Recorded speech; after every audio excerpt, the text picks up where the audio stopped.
had a miscarriage. He said it was karma. I remember the exact moment my world cracked open. It was a Thursday, a gray, chilly morning. I sat alone in the bathroom of our one-bedroom apartment, knees tucked to my chest, the pregnancy test trembling in my hand. 2 pink lines, positive. I wasn't prepared, but I wasn't scared either. I was hopeful. I'd been dating Brian for 2 years. He was rough around the edges, sarcastic, moody, unpredictable. But I loved him. Or at least, I loved the version of him I'd met before life started to dull the shine. When I told him, I expected surprise, maybe even fear. What I didn't expect was silence, followed by a cold, "Are you sure it's mine?" I choked on my reply. We lived together. We shared groceries, rent, a bed. I hadn't been with anyone else, but instead of arguing, I just nodded and left the room. Over the next few weeks, I tried to focus on the baby.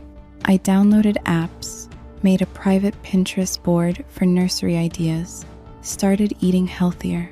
Brian, meanwhile, slipped further away. He stayed out late. He snapped at me over little things.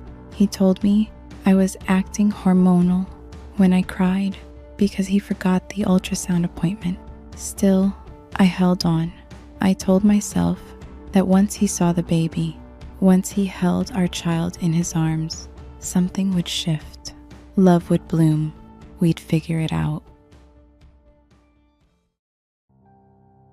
But at 9 weeks, I started spotting. I called my OB, who told me to come in. Brian didn't offer to drive me, so I went alone. I lay on the cold table in a paper gown as the ultrasound tech squinted at the screen, her lips pressed into a thin line. "I'm going to get the doctor," she said quietly. A few minutes later, a kind-eyed woman in scrubs confirmed what I already suspected.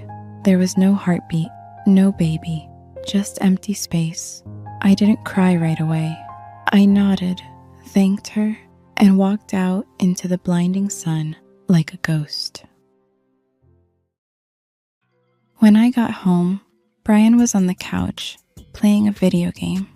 I stood in the doorway for a moment, then said, "I lost the baby." He didn't pause the game, didn't even look at me, just muttered, "Figures. Maybe that's karma for how you used to treat people." I froze. "What?" He sighed, finally setting the controller down. "You think I forgot how you ghosted your ex? Or how you used to brag about making guys fall for you just to dump them? You think the universe doesn't keep score?" I wanted to scream.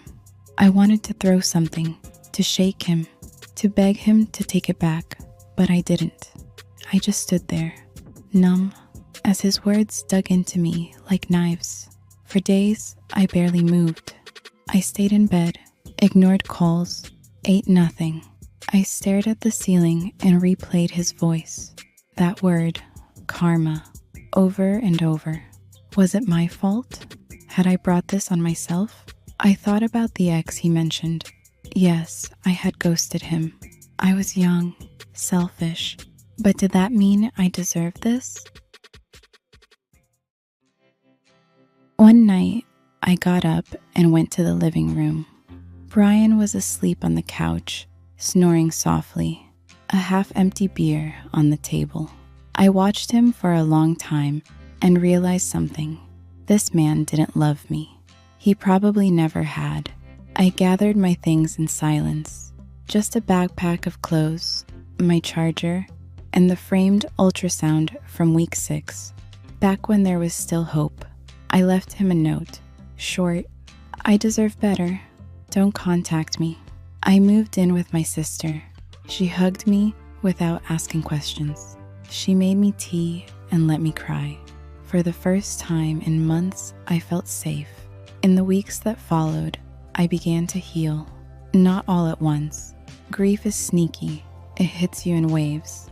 But each day, I felt a little stronger. I started therapy. I talked to other women who'd gone through the same thing, and I realized something important. Loss is not punishment. What happened to me wasn't karma. It wasn't divine justice or payback for past mistakes. It was a tragedy, a painful, senseless loss. And no one deserves that. I also realized that love should never feel like walking on eggshells. It shouldn't make you question your worth or your pain. And when it does, when someone uses your lowest moment to cut you even deeper, that's not love. That's cruelty. I don't know what the future holds. Maybe I'll become a mother someday. Maybe I won't. But I know this. I'll never let someone like Brian near my heart again. If you're reading this and you've experienced something similar, a miscarriage, a toxic relationship, or both, please know that you are not alone. You are not broken, and you are not being punished. Sometimes, the most powerful thing we can do is walk away. Not because we're weak, but because we finally remember our worth. What do you think?